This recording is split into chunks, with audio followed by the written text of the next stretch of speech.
Le Premier ministre Laurent Lamotte, accompagné de la ministre du Tourisme Stéphanie Balmire-Vildroin, ont effectué ce lundi une visite à Jalousie, vaste bidonville actuellement en cours de transformation dans le cadre d'un projet qui consiste à peindre les différentes maisons de ce quartier populaire.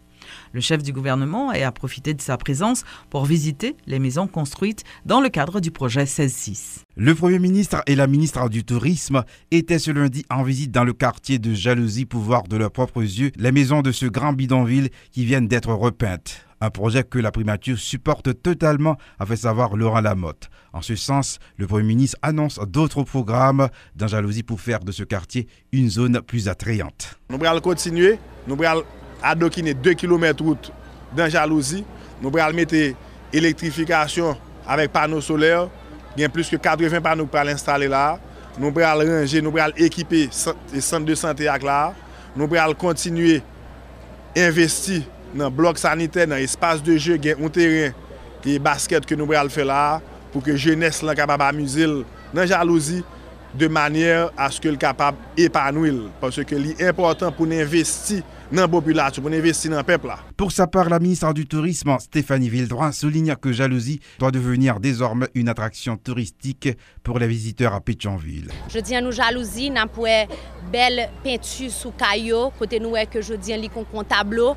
Et il faut me dire que nous avons des touristes canadiens qui étaient là et qui ont attiré l'attention de la visite Pétionville. Ils ont fait dernièrement, ils ont passé Boutillier pour descendre la ville. Ils ont passé, déjà que un effet positif de toute peinture que le gouvernement mettait en place pour et Jalousie. Pétionville, selon Mme Vildroin, est sur la liste des destinations touristiques car, dit-elle, elle comporte plus de 850 chambres d'hôtel et 150 restaurants hors pair. Donc, des mesures vont être prises pour mieux sécuriser cette commune, révèle Stéphanie Vildroin. Donc au niveau du ministère du Tourisme et avec mairie, on a collaboré étroitement pour nous voir comment que nous sécuriser les visiteurs leur venir le soir à Pétionville. Nous connaissons nous gagner et police touristique que nous allons mettre bientôt sous pied et au cours du mois de juin et nous allons gagner un important nombre de policiers qui pourraient aller dans la rue Pétionville pour assurer que visite l'en fait, pour assurer que les gens qui descendent dans la place Saint-Pierre visiter à pied, passer devant l'église là, aller artisans. Dans le cadre de la restructuration du quartier de Jalousie, 600 maisons sont déjà peintes, alors que 410 autres doivent être rénovées et peintes, a précisé le Premier ministre. Haïti a connu une augmentation de l'ordre de 10 à 15% du nombre de cas de tuberculose en 2012. C'est ce qu'a révélé le docteur Willy Morose, chargé de coordonner la lutte contre cette maladie au ministère de la Santé.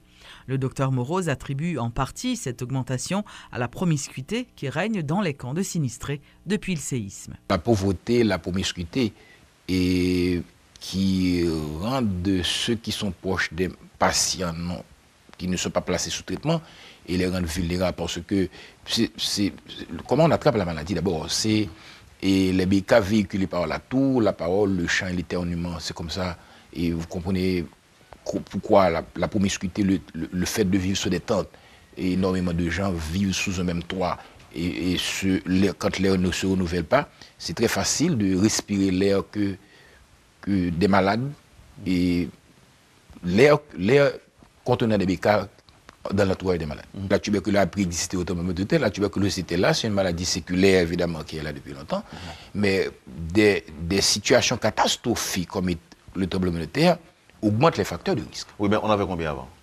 Bon, le chiffre fluctuait entre 12 000 et 14 000, et 12 000, 13 000, 14 000, et que ça augmente les risques par rapport à des gens qui sont délogés, vont vivre sous des tentes, des gens qui deviennent plus vulnérables, et des migrants évidemment qui se déplacent, et que quasiment ça augmente le risque. Okay.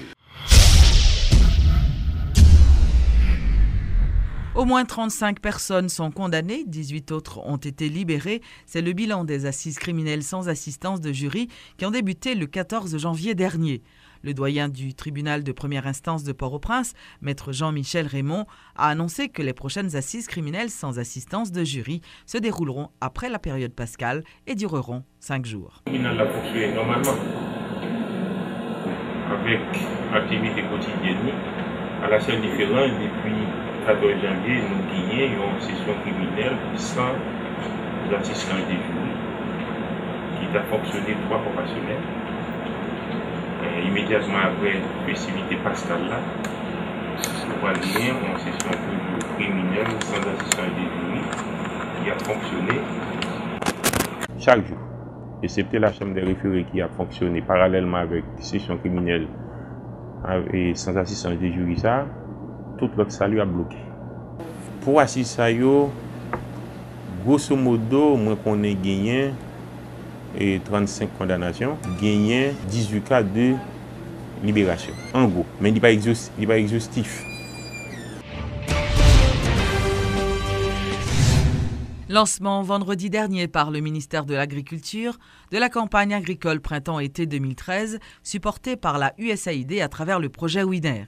Suivez les explications du directeur de l'USAID en Haïti, Herbie Smith. Le gouvernement américain renouvelle sa volonté de travailler main dans la main avec le gouvernement haïtien pour que les paysans, véritables piliers de cette activité, soient les premiers bénéficiaires d'une campagne réussie. Agriculture côté Winner, travailleurs. Année passée, nous avons fait une belle campagne. Année ça, nous avons l'esprit progrès et modernisation pour nous joindre plus bons résultats, plus grosse production, pour nous faire plus l'argent et puis pour nous vivre plus bien. Moi, je voulais remercier tout le gouvernement haïtien pour la collaboration, ça a acquis un pile fruit. Aujourd'hui, dans tête ensemble avec le secteur privé, il y a un contrat qui tient pour tout produit agricole vend. Avec l'association champion, n'importe monde qui a acheté dans mes paysans directement. Le gouvernement américain content en parler nous tout notre travail dans tête collée pour la vie haïtienne qui vit mieux. Les responsables de l'organisation Vision pour Haïti et pour le monde ont organisé vendredi dernier au palais municipal de Delma leur 9e congrès annuel. Dans son message de circonstance, le révérend pasteur Max Joseph a invité les Haïtiens à se mettre ensemble afin de sortir le pays du sous-développement. Le 9e congrès noir, il fait en Haïti et nous recevoir passer 30 pays en Haïti et tout pays ça yo allé satisfait. Yo arrivé comprendre plus bien que ça yo dit d'Haïti a, il pas voulu dire ça seulement. Et ça nous te pour c'est thème même c'est Haïti demain. On l'autre Haïti. C'est ce thème ça que nous fait tous 3 jours à réfléchir. En Haïti demain nous dit nous voulons l'autre Haïti dans la question d'éducation, nous besoin l'autre Haïti dans la santé, nous besoin l'autre Haïti au niveau de conception à partir de peuple la même mentalité.